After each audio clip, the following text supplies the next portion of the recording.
Halo Sobat Sejarah, selamat datang di Jejak Kerajaan Nusantara, channel yang mengajak Anda menjelajahi warisan budaya dan sejarah yang kaya di Indonesia. Di episode kali ini, kita akan menyelami kisah yang sudah berabad-abad menghidupi imajinasi masyarakat, yakni legenda Nyi Roro Kidul, sang ratu penguasa Laut Selatan.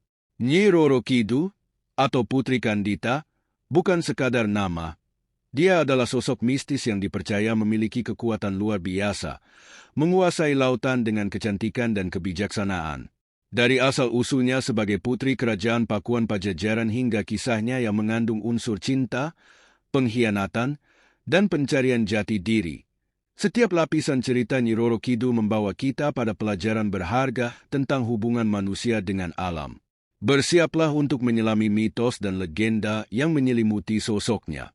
Kita akan menggali lebih dalam ke dalam tradisi yang hidup di masyarakat dan bagaimana Nyi Roro Kidul menjadi simbol kekuatan dan keanggunan wanita. Apakah Anda siap untuk menjelajahi lautan misteri dan keindahan yang dimiliki oleh Ratu Nyi Roro Kidul? Mari kita mulai perjalanan ini.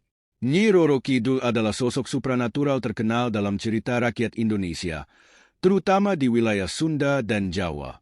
Ia dikenal sebagai penguasa Laut Selatan, yang memiliki tempat penting dalam mitos-mitos dari kedua budaya tersebut. Dalam mitologi Jawa, terdapat perbedaan antara Kanjeng Ratu Kidul dan Nyi Roro Kidul, meskipun seiring berjalannya waktu, masyarakat sering menyamakan keduanya.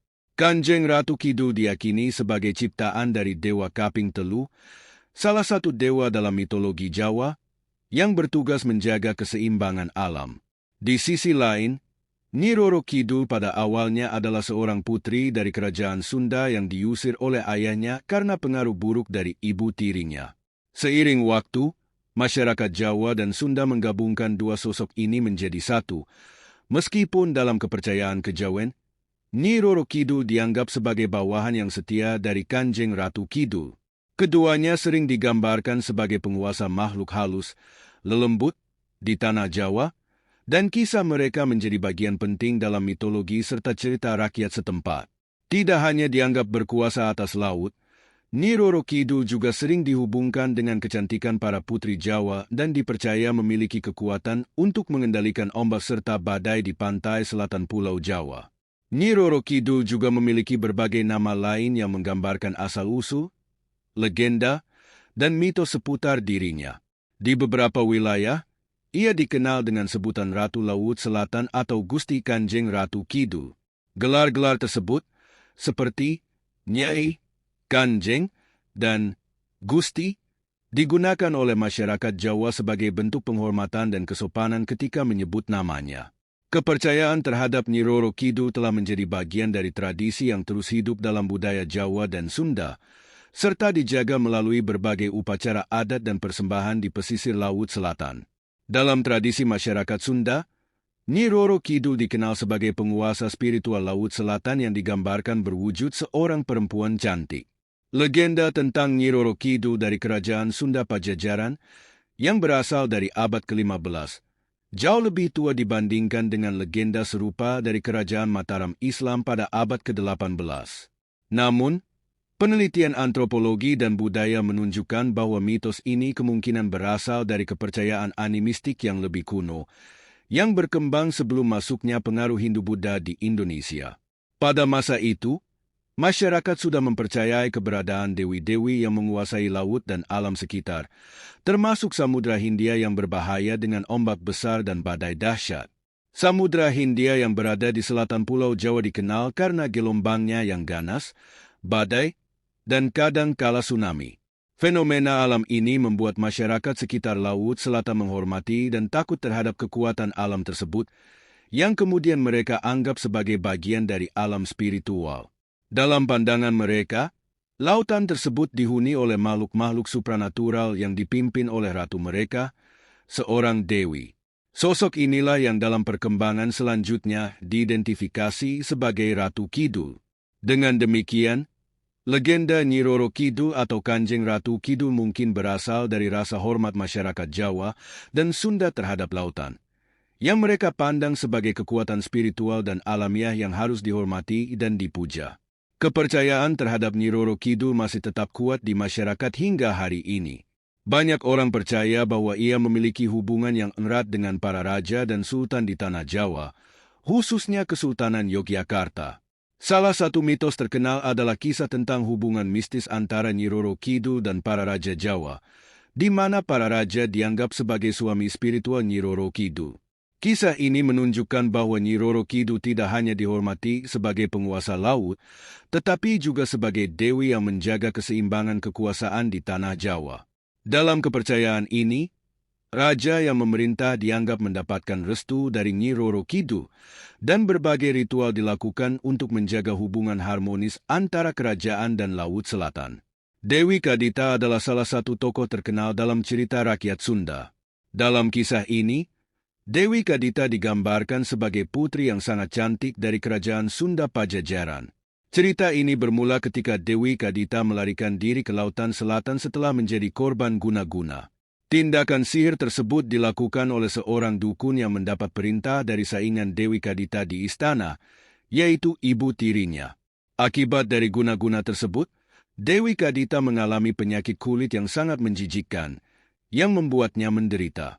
Saat berada dalam keadaan terpuruk, Dewi Kadita mendapat bisikan gaib dari ibunya yang membimbingnya untuk melompat ke dalam lautan yang bergelora. Setelah melompat, ia mendapati bahwa penyakitnya lenyap dan kecantikannya kembali pulih.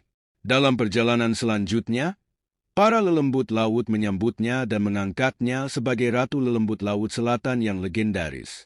Versi lain dari kisah ini adalah cerita tentang Kandita, putri tunggal Raja Munding Wangi dari Galupakuan. Kecantikan Kandita yang luar biasa membuatnya dijuluki Dewi Srengenge, yang berarti Dewi Matahari. Meskipun memiliki seorang putri yang sangat cantik, Raja Munding Wangi merasa sedih karena ia tidak memiliki seorang putra yang dapat menggantikan posisinya sebagai raja.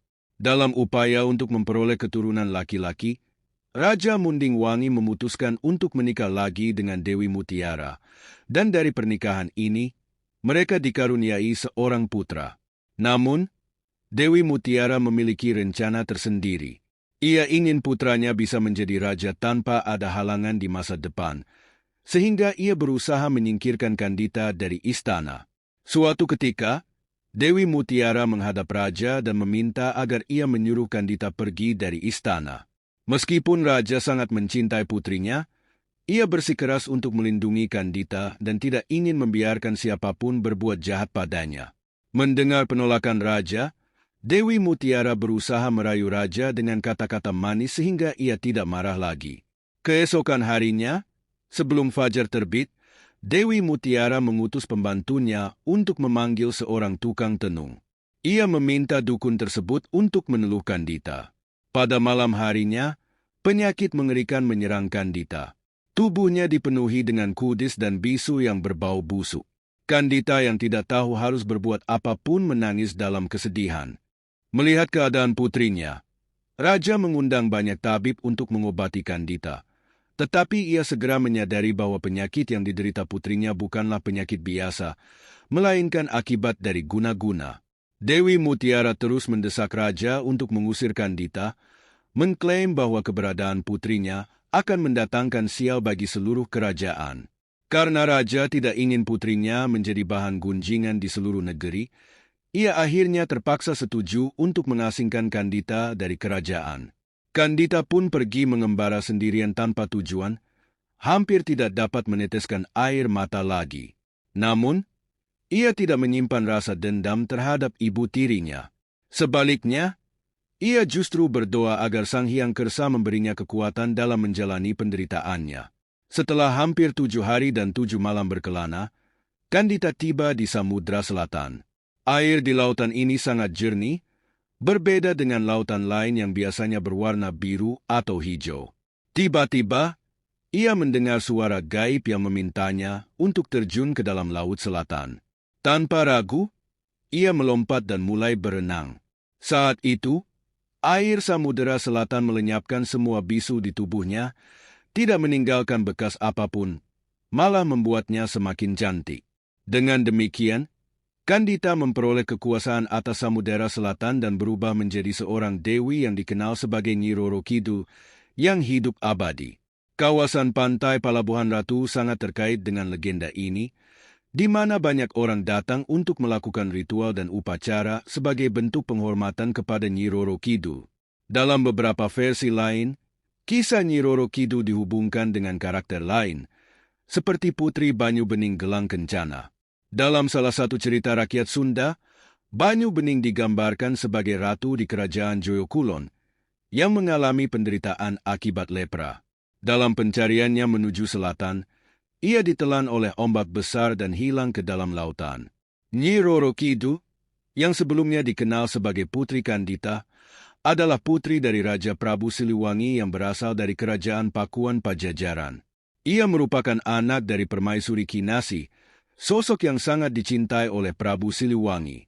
Kecantikan Putri Kandita bahkan melebihi ibunya, yang membuatnya menjadi putri kesayangan sang raja. Namun, perhatian dan kasih sayang Prabu Siliwangi terhadap Kandita menimbulkan rasa cemburu di kalangan selir dan anak-anak raja lainnya. Ketidakpuasan ini memicu mereka untuk bersekongkol dan merencanakan cara untuk menyingkirkan Putri Kandita dan ibunya dari istana. Akhirnya, mereka berhasil membuat Prabu Siliwangi memerintahkan untuk mengucilkan dan mengusir Kandita serta permaisuri dari lingkungan istana. Dalam keadaan terasing, mereka terpaksa berkelana ke arah selatan kerajaan. Tragisnya, selama perjalanan tersebut, permaisuri meninggal dunia, meninggalkan Kandita sendirian. Setelah kehilangan ibunya, Putri Kandita melanjutkan perjalanannya hingga ia tiba di sebuah aliran sungai. Ia tak ragu untuk meminum air sungai yang jernih tersebut, lalu mengikuti aliran sungai ke arah hulu. Di sana, ia menemukan beberapa mata air yang memancarkan air deras, dan tanpa pikir panjang, ia berendam di dalamnya. Dalam kesendiriannya, Kandita memutuskan untuk menetap di dekat sumber air panas itu dan mulai melatih kemampuan kanuragannya. Seiring berjalannya waktu, ia tak sadar bahwa penyakit yang dideritanya perlahan-lahan hilang. Setelah meraih kesembuhan, Kandita melanjutkan perjalanannya ke hilir sungai. Ketika tiba di muara sungai yang berdekatan dengan laut, ia terpesona dengan keindahan pemandangan yang ada. Dengan demikian, Putri Kandita memutuskan untuk tinggal di wilayah tepi laut di selatan kerajaan Pakuan Pajajaran. Di sana, kecantikan Kandita menarik perhatian banyak orang, hingga ia dikenal di berbagai kerajaan di Pulau Jawa sebagai wanita yang sangat cantik. Banyak pangeran yang berhasrat untuk mempersuntingnya. Namun, Kandita menetapkan syarat yang ketat untuk para pelamarnya. Mereka harus mampu mengalahkan kesaktiannya, termasuk berjuang melawan gelombang laut di pantai selatan Pulau Jawa. Jika mereka kalah, maka mereka harus bersedia menjadi pengiringnya. Pertarungan tersebut sering berlangsung di sebuah teluk di pantai selatan. Dalam pertempuran ini, Putri Kandita mampu menguasai gelombang laut selatan, sehingga ia dianugerahi gelar Ratu Nyi Roro Kidul, yang berarti Ratu Penguasa Pantai Selatan. Seiring berjalannya waktu, muncul kepercayaan bahwa jika seseorang hilang di pantai Parangtritis, maka itu adalah karena mereka diambil oleh Nyi Roro Kidul. Hal ini menjadi bagian dari mitologi yang melibatkan sosoknya yang misterius dan kuat. Salah satu aspek penting dalam kepercayaan ini adalah larangan untuk mengenakan pakaian berwarna hijau di pantai selatan. Menurut buku narasi mitos dan legenda Indonesia dalam ekspresi batik Tamarin karya Nuning Yanti Damayanti, mengenakan baju berwarna hijau dapat mendatangkan kesialan.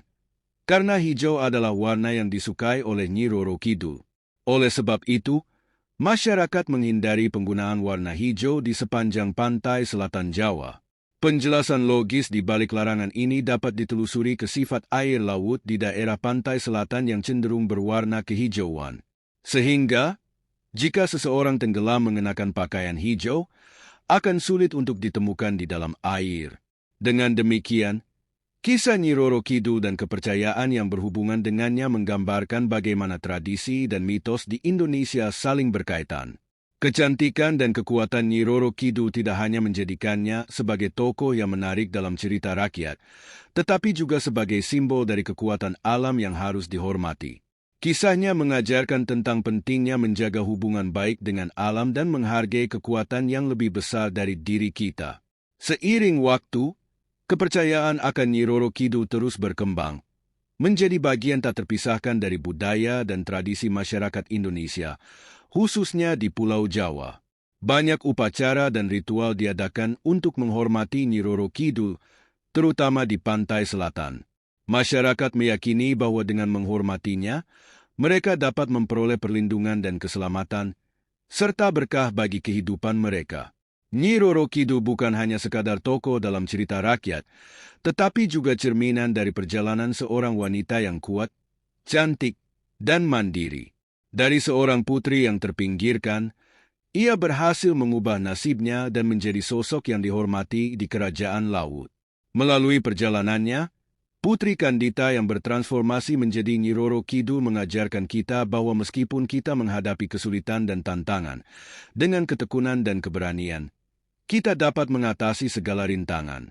Kisahnya menjadi inspirasi bagi banyak orang, menggugah semangat untuk terus berjuang demi cita-cita dan impian.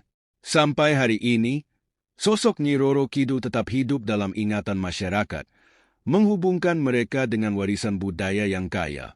Keberadaannya di pantai selatan bukan hanya sebagai penguasa laut, tetapi juga sebagai simbol dari kekuatan wanita dan keanggunan yang tak tergoyahkan. Masyarakat terus menceritakan kisahnya kepada generasi berikutnya, memastikan bahwa legenda Nyi Roro Kidul akan terus dikenang dan dihormati selamanya. Dengan segala keindahan dan keanggunannya, Nyi Roro Kidul akan selalu menjadi bagian dari cerita rakyat Indonesia yang kaya, mengingatkan kita akan kekuatan alam dan pentingnya menghargai hubungan kita dengan dunia di sekitar kita. Sosoknya yang misterius dan kuat menjadi cerminan dari banyak nilai dan pelajaran yang dapat kita ambil dari budaya dan tradisi Indonesia. Dan demikianlah, sahabat jejak kerajaan Nusantara, perjalanan kita menyelami legenda Nyi Roro Kidul, Ratu Penguasa Laut Selatan. Dari kisah hidupnya sebagai Putri Kandita hingga transformasinya menjadi sosok mistis yang dihormati, kita telah melihat bagaimana mitos ini tidak hanya mengisahkan keindahan dan kekuatan, tetapi juga pelajaran tentang keberanian, pengorbanan, dan hubungan kita dengan alam. Keberadaan Nyi Roro Kidul di pantai selatan telah melahirkan berbagai kepercayaan dan ritual yang dijalani masyarakat, menunjukkan betapa kuatnya pengaruh legenda ini dalam budaya kita. Sebagai simbol dari kekuatan wanita dan misteri lautan, Nyi Roro Kidul terus hidup dalam setiap cerita yang diceritakan dari generasi ke generasi. Terima kasih telah menyaksikan, dan sampai jumpa di video selanjutnya.